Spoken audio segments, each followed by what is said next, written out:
Estás viendo la versión para YouTube de Sí, el podcast de Somos Innovación. Acompáñanos a explorar cómo a través de soluciones innovadoras los latinoamericanos vamos a mejorar nuestras vidas. El futuro llama.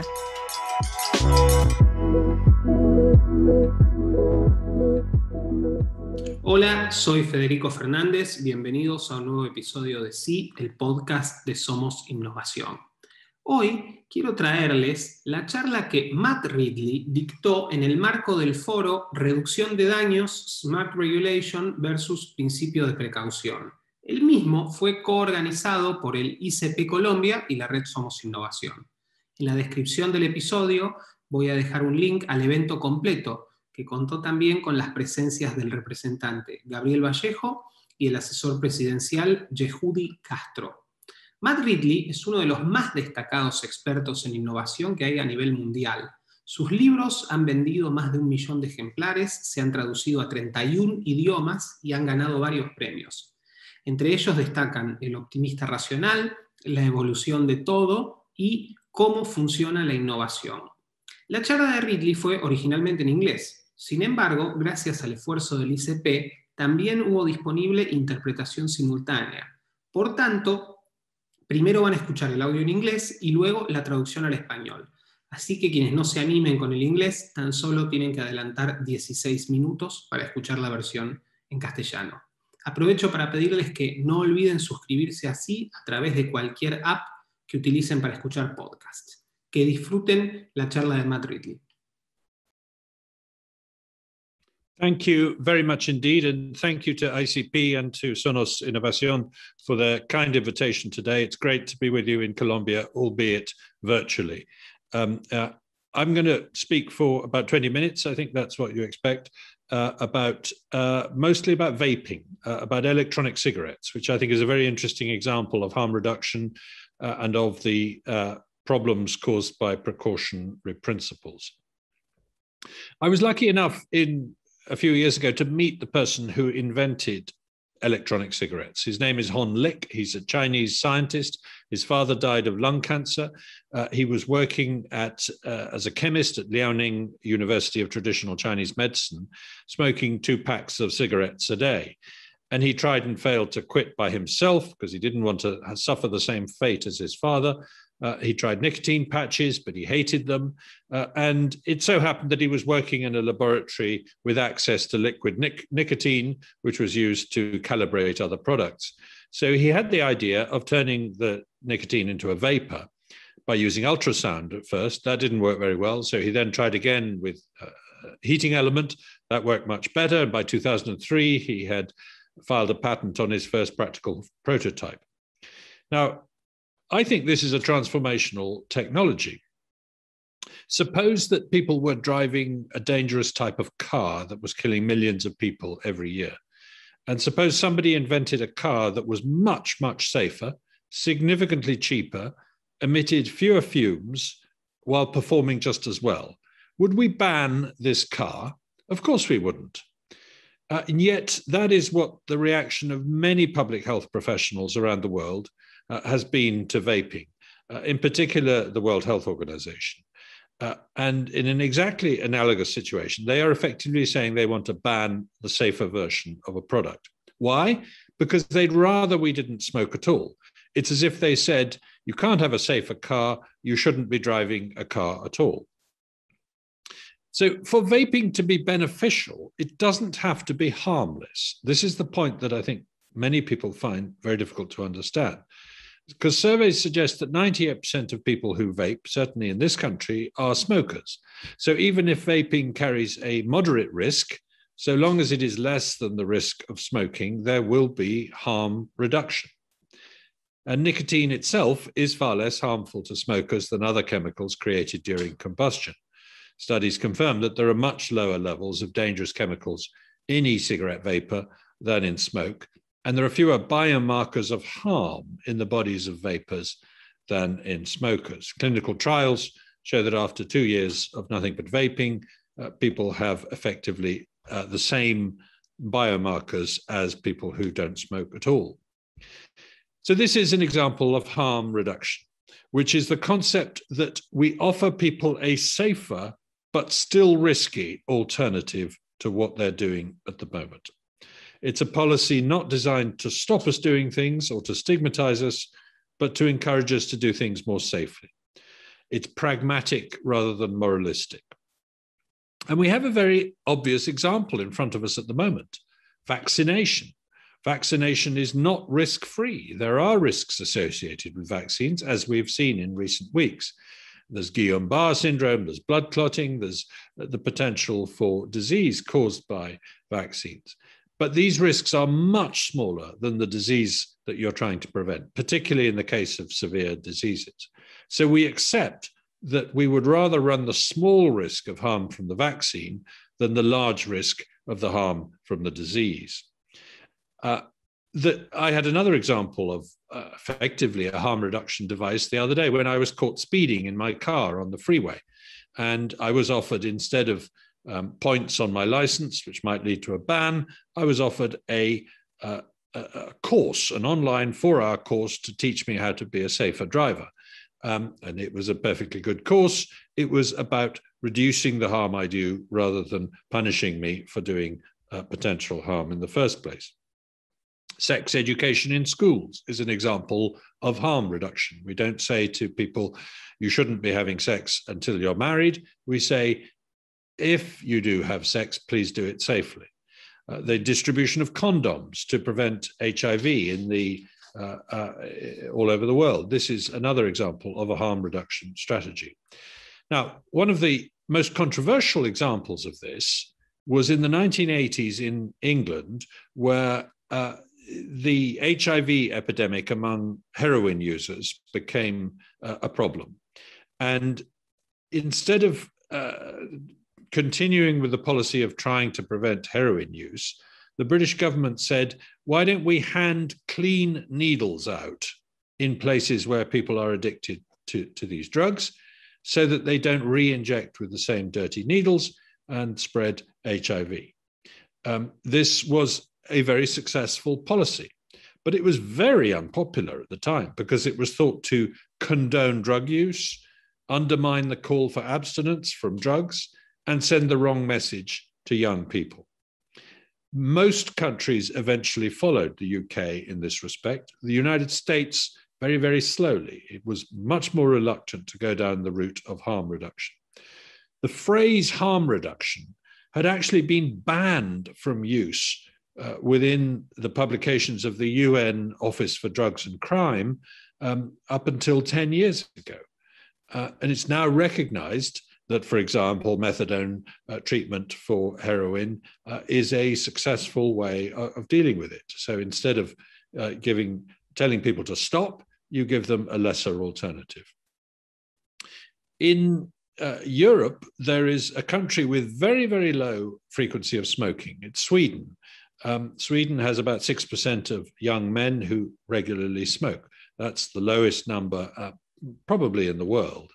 And the only plausible explanation for this fact is that in Sweden, 25% of men use snus instead. Snus is a form of tobacco bag that you put against your gum in your mouth. This is very popular in Sweden and Norway, and it results in Sweden having the lowest lung cancer and mouth cancer rates in Europe. So it's a very successful way of reducing harm from nicotine addiction. But in order to join the European Union, Sweden had to negotiate an exemption from the law banning this product elsewhere in the European Union, and it's still banned everywhere except Sweden in the European Union. So in the UK, and we have inherited this ban from the EU, in the UK, we are not allowed to save our own lives by using this product. That seems to me completely mad. Vaping is very popular in the UK, however. We have a huge take-up of vaping and electronic cigarettes, a very active industry, a lot of innovation. And how did this come about? It was an early decision by the Cameron government in 2010 to resist the call to ban vaping on the precautionary grounds that it might be dangerous. And sure enough, we have over 3 million vapers in the UK. 98% of them are ex-smokers. We have the lowest cigarette consumption per capita in the G7 and the second lowest in Europe, one of the lowest incidences of lung cancer. It is now officially encouraged in the UK. It is said to be 95% safer, and Public Health England, the Association of Directors of Public Health, the Royal College of Physicians, the Royal Society for Public Health, these have all said vaping is a good thing. The Department of Health of the UK government said in 2017, we will help people quit smoking by permitting innovative technologies that minimize the risk of harm. We will maximize the availability of safer alternatives to smoking. That doesn't mean that everybody's convinced. We have a lot of media opposition to vaping. A lot of doctors are still opposed to it. It's still a very live debate. On the whole, prohibition has a track record of making products more dangerous. In the European Union, we have banned genetically modified crops. We haven't quite banned them, but we've made them almost impossible to introduce. And that has resulted in a higher use of pesticides in agriculture in the European Union than elsewhere. It is a very clear example of where a precautionary principle has led to greater harm than if we had gone down an innovative route. The big example, of course, is US prohibition on drink 100 years ago in 1920. It was a failure. It only lasted 10 years before it was repealed, but during that time it drove the alcohol industry underground, where its products became unsafe, its profits very lucrative and tax-free, and its methods became very violent. Spirits tended to replace beer, so weak alcohol was replaced by strong alcohol, and many countries have since taken the view that it is better to legalize, regulate, and tax drink than to ban it. Much the same has happened around the world with cannabis. If the world had followed a decriminalize and discourage strategy for the likes of cannabis, it would probably now not be as dangerous, as lethally strong as it has become. And it would also be less lucrative to dealers. In the US, the prohibition strategy has been tried for vaping. There is an official attempt to ban it. It's killed 33 people and led to the injuries to 1,500 people, earning the wrath of the Centers for Disease Control. Why is it so much more dangerous in America than in England? Because all of those cases of harm are linked to the illegal use of THC oil, an ingredient of cannabis, in vaping devices, particularly those obtained off the street or from other informal sources, to quote the CDC. So again, prohibition has led to a black market, to criminal activity, to dangerous products in a way that decriminalization would not have done. Even the nicotine e-cigarettes in America are much stronger than those allowed in Britain. Typical Juul is 3 times as strong as the kind of thing you can buy in the UK. So what's the problem with the precautionary principle as used today all too often? It holds the new to a higher standard than the old. It says if you're going to invent something new, it's got to be perfect. It's got to be innocent. It's got to pass all the tests. But the existing technology can go on being dangerous. We don't mind that. It prioritizes unknown risks over known ones, even if the known ones are large. It effectively tells us not to do things for the first time. It's much better to take a small risk with unknown hazards than a known risk with large hazards. There is also a lot of vested interest in these kinds of debates. Often you will find that there are industries that wish to campaign against innovation that threatens their business. For example, when coffee was introduced into Europe in the 1500s, the wine and beer industry sponsored research by doctors to prove that coffee was dangerous in order to try and get it banned. And something similar has happened here with, for example, vaping.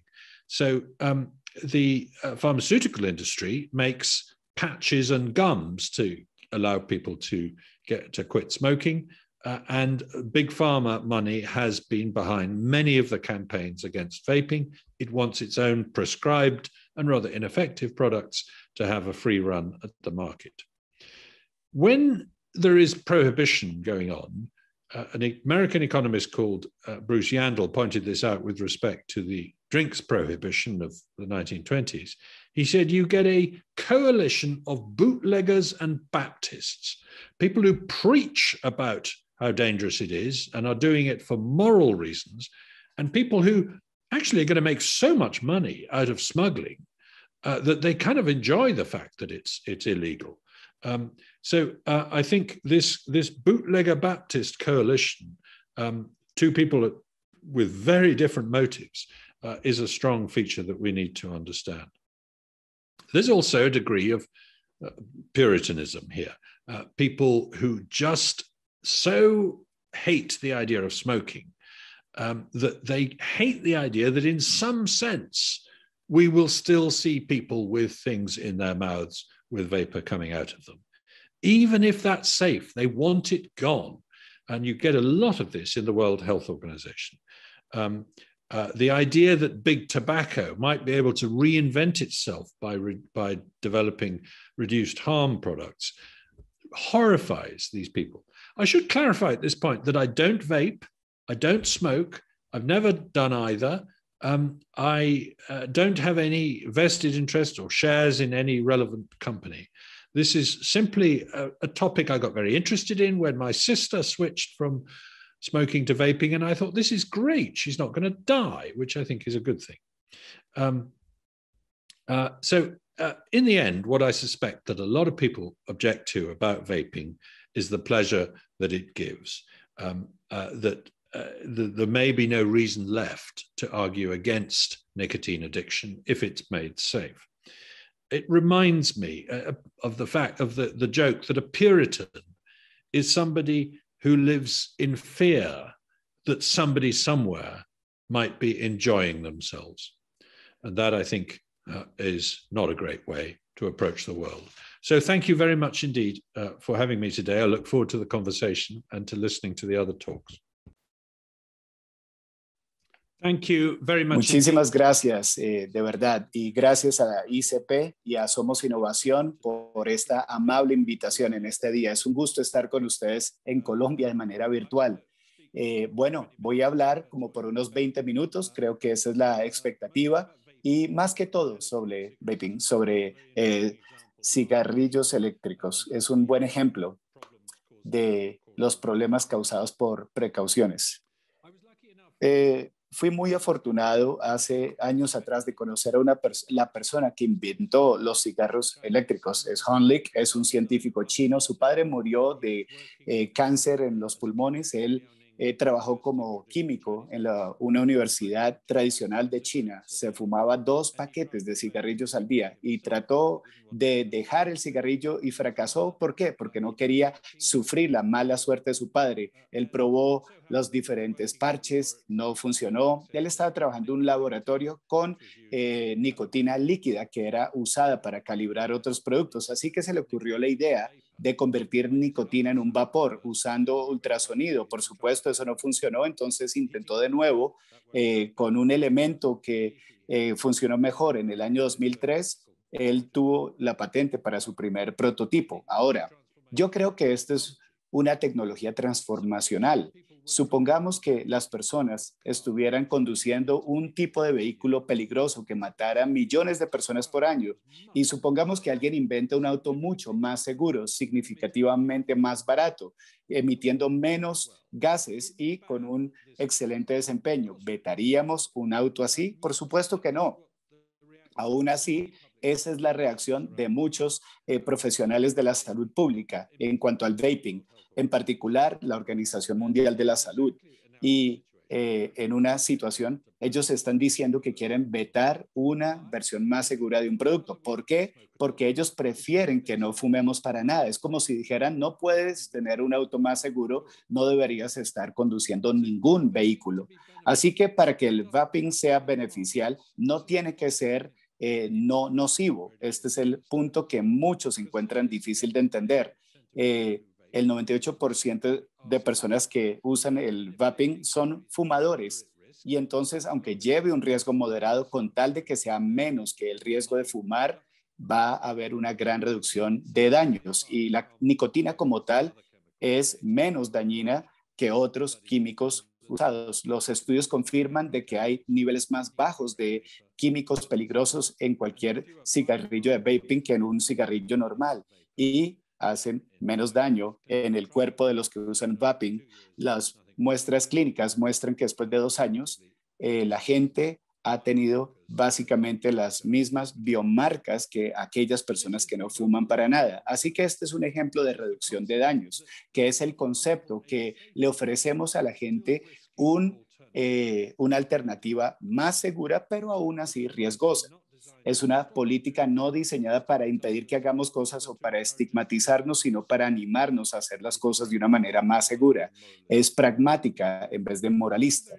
Y tenemos un ejemplo muy obvio enfrente de nosotros en este momento, las vacunas. Las vacunas no son libres de riesgos. Sí, hay riesgos asociados a las vacunas, como hemos visto en las últimas semanas.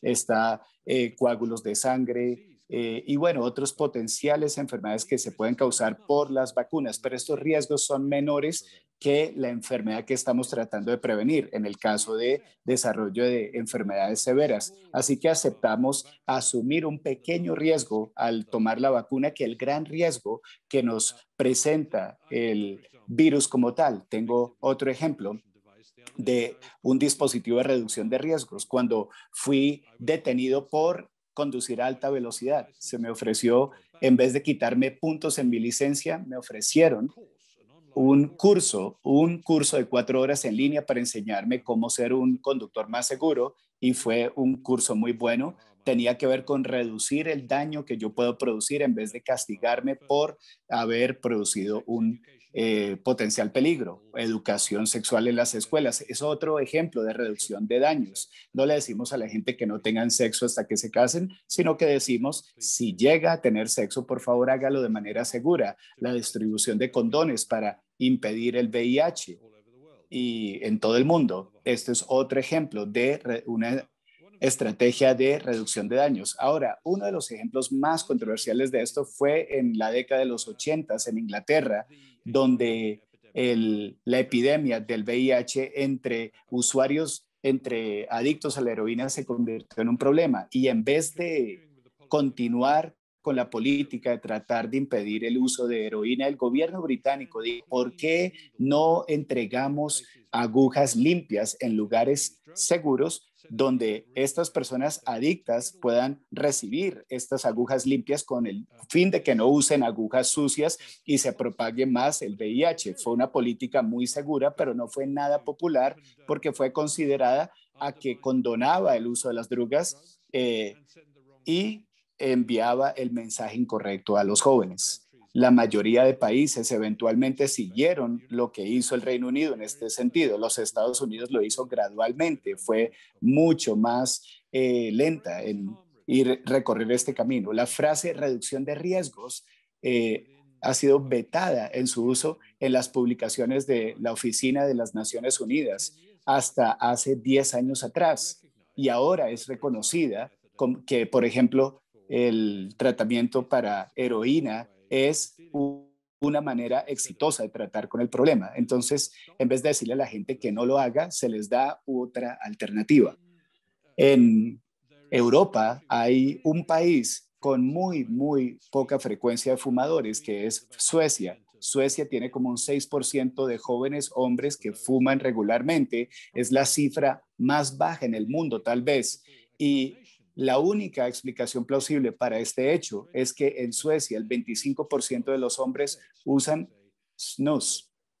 Es una forma de tabaco, es como una bolsita que se pone en las encías de la boca. Es muy popular en Suecia, en Noruega también, y resulta en que tiene la tasa de cáncer de pulmón más baja de toda Europa. Entonces es una manera muy exitosa de reducir el riesgo causado por la adicción a la nicotina. Pero con el fin de unirse a la Unión Europea, Suecia tuvo que negociar una exención de la ley de vetar este programa, y sigue siendo vetado en todas partes, menos en Suecia, en la Unión Europea. En el Reino Unido, bueno, heredamos ese veto de la Unión Europea, pero en el Reino Unido no se nos permite salvar nuestras propias vidas usando este producto. Eso para mí parece una locura. El vaping es muy popular en el Reino Unido, sin embargo, tenemos un enorme consumo de vaping, de cigarrillos eléctricos, hay mucha innovación en esa industria. ¿Y cómo resultó esto? Bueno, fue una decisión temprana por el gobierno camerunés en el 2010 el resistir el llamado a vetar el vaping en el potencial peligro que podía presentar. Claro, tenemos como 3 millones de usuarios de vaping, el 20% son exfumadores, tenemos el consumo más bajo per cápita en el G7 y el segundo más bajo de toda Europa, uno de los incidentes más bajos de cáncer de pulmón. Ahorita se está animando a la gente en el Reino Unido a usar más bien el vaping, es 95% más seguro. Los directores de salud pública, médicos, la Sociedad Real de la Salud, todos han dicho que el vaping es algo bueno. El Departamento de Salud del gobierno británico dijo en el 2017, ayudaremos a la gente a que deje de fumar al introducir tecnologías innovadoras que reduzcan el riesgo. Vamos a maximizar alternativas más seguras. Esto no quiere decir que todos estén convencidos. Tenemos mucha oposición en los medios, los médicos se siguen oponiendo, sigue siendo un debate muy álgido.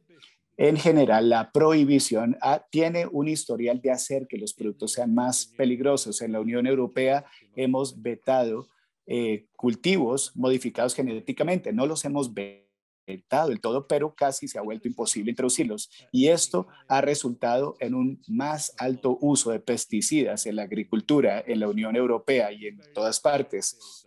Es un ejemplo muy claro de donde un principio de precaución ha conllevado a mayores daños que si hubiéramos recorrido la ruta de la innovación. El gran ejemplo, por supuesto, es la prohibición de los Estados Unidos en las bebidas. Hace 100 años atrás, en el 1920, fue un fracaso.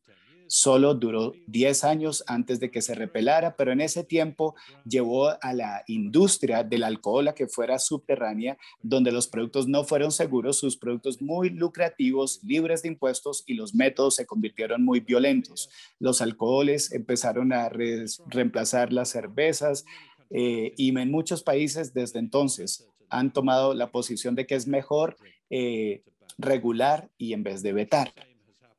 Muy parecido ha sucedido en el mundo con el cannabis. Si el mundo hubiese seguido una descriminalización y una estrategia, probablemente no sería tan peligroso y tan letal como se ha vuelto y por lo tanto sería menos lucrativo para los traficantes. En los Estados Unidos de América, la estrategia de prohibición se ha aprobado con el vaping. Hay una intención de vetarlo. Ha matado a 33 personas y ha conllevado a lesiones a 1.500 personas. ¿Por qué es más peligroso en los Estados Unidos que en Inglaterra? Porque todos esos casos de daños están enlazados al uso ilegal del aceite DHC y en relación al cannabis en dispositivos de vaping, particularmente en aquellos obtenidos en la calle o por medio de fuentes informales. Así que, nuevamente, la prohibición ha conllevado a que se creen mercados negros, actividades criminales, productos peligrosos de una manera que no hubiera sucedido si se descriminalizara. En Estados Unidos, los cigarrillos con nicotina son más fuertes que los británicos. Typical Juul es 3 veces más fuerte que lo que se puede comprar en el Reino Unido. Así que, ¿cuál es el problema con el principio de precaución? Bueno, es que hace que lo nuevo tenga estándares más altos. Dice que si vas a inventar algo nuevo, tiene que ser perfecto, tiene que ser inocente, tiene que pasar todas las pruebas. La tecnología existente puede continuar siendo peligroso, eso lo sabemos. Prioriza los riesgos desconocidos sobre los conocidos, aunque los conocidos sean grandes. Efectivamente nos dice que no hagamos algo por primera vez. Es mucho mejor tomar un pequeño riesgo con riesgos desconocidos que un gran riesgo con métodos muy conocidos. También hay mucho interés en este tipo de debates. Con frecuencia encontramos que hay industrias que desean hacer campaña contra innovaciones que amenacen su negocio. Por ejemplo, cuando el café fue introducido en el siglo XV, la industria de cervezas y vinos trataron de aproximar las comunidades de médicos demostrando que el café era peligroso, y algo similar ha sucedido aquí con, por ejemplo, con el vaping. Entonces, la industria farmacéutica hace parches y chicles para permitir que la gente trate de dejar de fumar, y el dinero de Big Pharma ha estado detrás de muchas de esas campañas contra el vaping. Quiere sus productos que tengan libertad en el mercado. Cuando hay prohibición, un economista americano llamado Bruce Algen habló de esto con la prohibición de las bebidas alicoradas. Él dijo que se logra una coalición de bautistas y de traficantes, unos que predican por razones morales acerca de los peligros, y otros que van a ganar tanto dinero traficando que como que disfrutan el hecho de que sea ilegal.